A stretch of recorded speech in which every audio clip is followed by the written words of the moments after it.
വേനൽ ചൂടിൻ്റെ തീവ്രത ഏറുകയാണ്. ഇടയ്ക്ക് വേനൽ മഴ ലഭിച്ചു. പക്ഷേ ചൂടിൻ്റെ ആധിക്യത്തിൽ കാര്യമായ കുറവുണ്ടാകുന്നില്ല. ഈ സാഹചര്യത്തിൽ ഉഷ്ണതരംഗ സാധ്യത ഗൗരവപൂർവം കാണണം.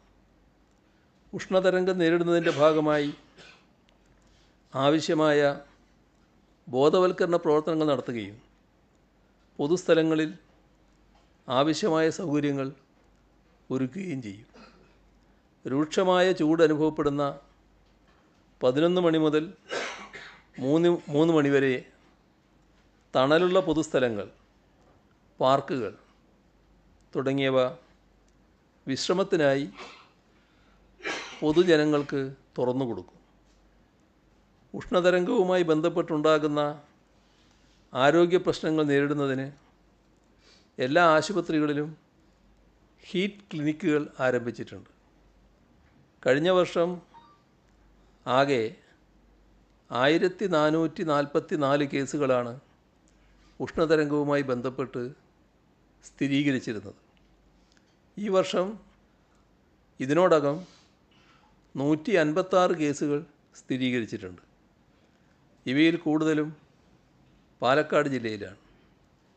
അതുകൊണ്ട് പാലക്കാട്, കാസർഗോഡ് ജില്ലകളിൽ താപനില കൃത്യമായി മോണിറ്റർ ചെയ്തുള്ള പ്രവർത്തനങ്ങൾ നടപ്പാക്കും. ചൂട് വർദ്ധിക്കുന്നതുമായി ബന്ധപ്പെട്ട് തൊഴിൽ സമയക്രമം പുനഃക്രമീകരിച്ചിട്ടുണ്ട്. നേരിട്ട് സൂര്യപ്രകാശം ഏൽക്കാൻ സാധ്യതയുള്ള തൊഴിലാളികൾക്ക് ആവശ്യമായ സുരക്ഷയും സൗകര്യങ്ങളും തൊഴിലിടങ്ങളിൽ ഒരുക്കണം. പഠന പിന്തുണ പരിപാടിയുമായി ബന്ധപ്പെട്ട് ഈ സമയത്ത് സ്കൂളുകൾ നടക്കുന്ന ക്ലാസ്സുകൾ കഴിവതും ഉച്ചയ്ക്ക് മുൻപ് അവസാനിപ്പിക്കണം. സ്കൂളുകളിൽ കൃത്യമായ ഇടവേളകളിൽ വെള്ളം കുടിക്കുന്നതിനായി വാട്ടർ ബെൽ സംവിധാനം തുറന്നു വരുന്നുണ്ട്. ഉഷ്ണകാലത്ത് വന്യജീവികൾക്ക് കാട്ടിനുള്ളിൽ ആവശ്യത്തിന് ജലലഭ്യത ഉറപ്പാക്കുന്നല്ല നടപടികൾ സ്വീകരിക്കും. വിസ്റ്റ ക്ലിയറൻസും കുളം, പുൽത്തകടി എന്നിവയുടെ നവീകരണവും നടപ്പിലാക്കും. വനത്തിനുള്ളിൽ ഫലവൃക്ഷങ്ങളും നടും. വളർത്തുമൃഗങ്ങളുടെ കൂടിന് മുകളിൽ ഇലകളിട്ട് മൂടിയും ഇടയ്ക്കിടയ്ക്ക് വെള്ളം സ്പ്രേ ചെയ്തും അവയെ ചൂടിൽ നിന്ന് സംരക്ഷിക്കാവുന്നതാണ്.